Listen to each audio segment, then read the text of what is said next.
Gilles Duceppe est le nouveau chef du Bloc québécois. Gilles Duceppe is back on the hustings after an inglorious departure in 2011. The Bloc Québécois, once the country's official opposition in 1993, was reduced to a rump. It is done. Crushed by the NDP orange wave that crashed over Quebec, losing 43 of the 47 seats it held. Je quitte mes fonctions. Duceppe lost not only his own riding, but also official party status, and immediately stepped down as leader. The election results raised many questions. The main one, were Quebecers done with the Bloc, done with a separatist party representing them in Ottawa? Quebecers' appetite for the independence movement was once again questioned last year. After only 18 months in power, Pauline Marois and her separatist PQ government were ousted in the provincial election. Les Québécois se sont prononcés et nous devons respecter ce résultat. Since then, the Bloc has crumbled to just 2 MPs in the House of Commons, which prompted the return of Gilles Duceppe on July 1st. Then, 1 month later, this happened. The next general election will be held as prescribed by law. So can Gilles Duceppe build the Bloc back up? Is his party still even relevant? And do Quebecers need or want to send a separatist party back to Ottawa? And joining me now, the leader of the Bloc Québécois, Gilles Duceppe. Nice to see you, Monsieur Duceppe.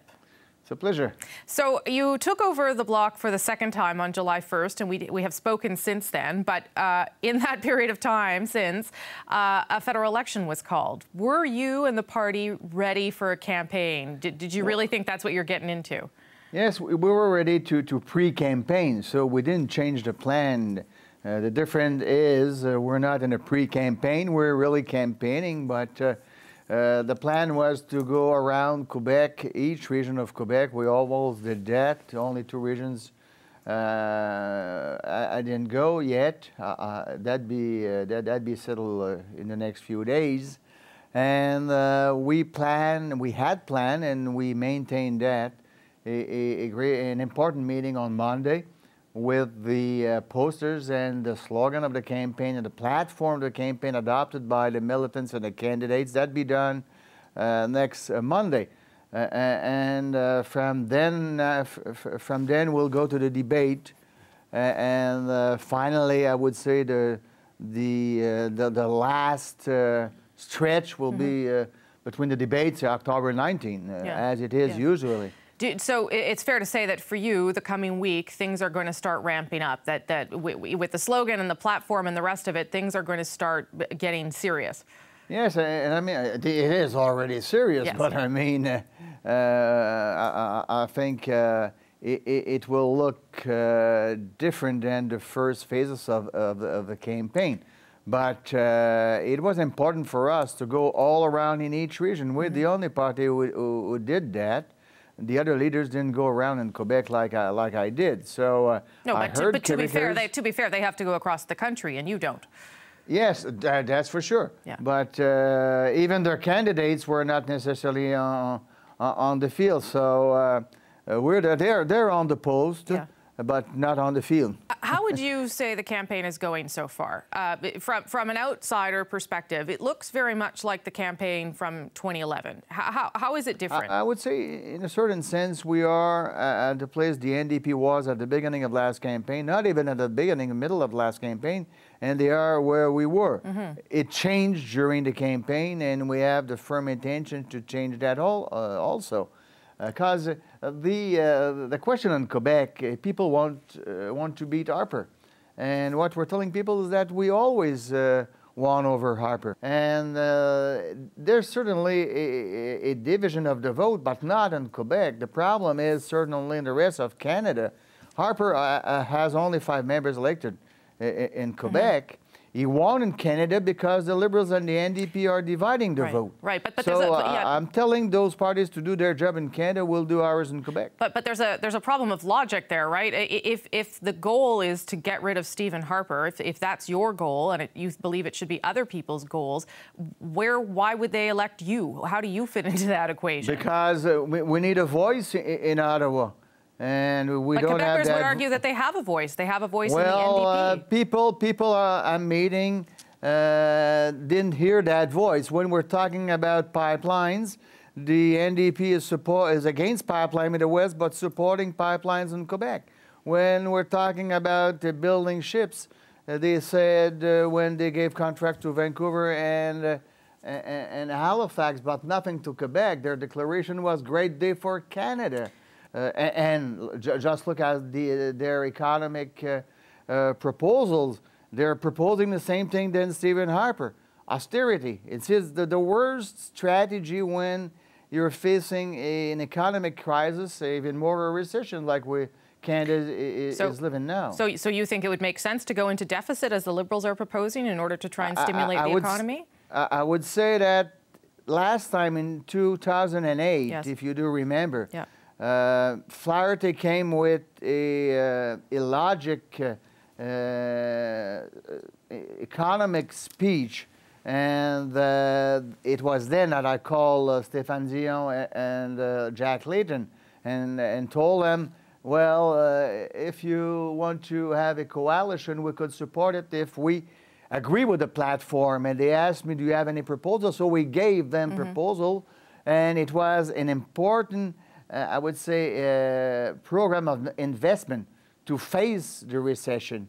Not the recession at that time. Yes, the recession at that time also. Yeah. And when Harper came back in February, yes, he almost take numbers from numbers, the plan we proposed from the infrastructure program. Okay, I think this is, and he made a huge deficit that time. We're not proposing a huge deficit, but we say that proposing austerity is the worst proposal when you're facing an economic crisis. You brought up the attempted cooperation or coalition in 2008. Is that something that you could foresee happening again and something that you would want to be a part of?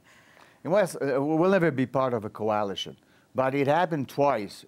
The very first time, it was in 2004, when Jack Layton, Stephen Harper, and I signed a paper telling the then Governor General Michael Jean not to call an election if Paul Martin doesn't have the confidence of the House.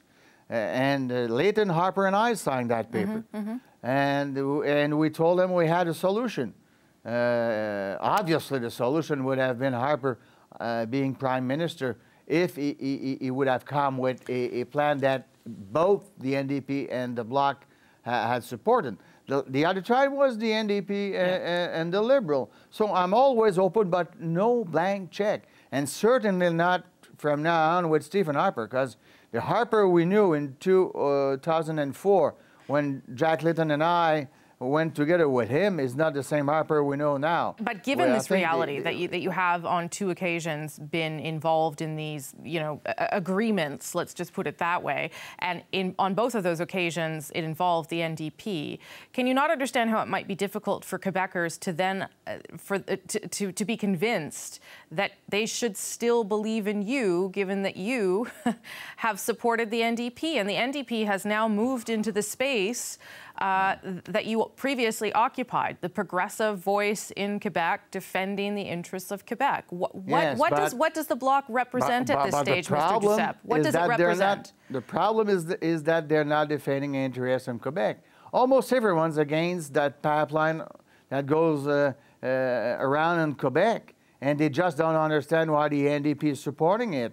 We all know it's because they don't want to lose votes in the West. They don't want to lose votes neither in New Brunswick when they're supporting. But it's not opposition to a pipeline that's going to get you more seats. Well, this is an example. We can come with a lot of examples of the NDP supporting things that Quebecers are against.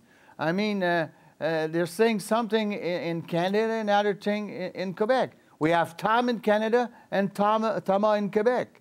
So two persons in the same body. In their writing, their people are saying that they're progressives. But Thomas Mulcair, or Tom, supported Mr. Couillard in Quebec. All the NDP members in Ottawa voted for the Liberals in Quebec.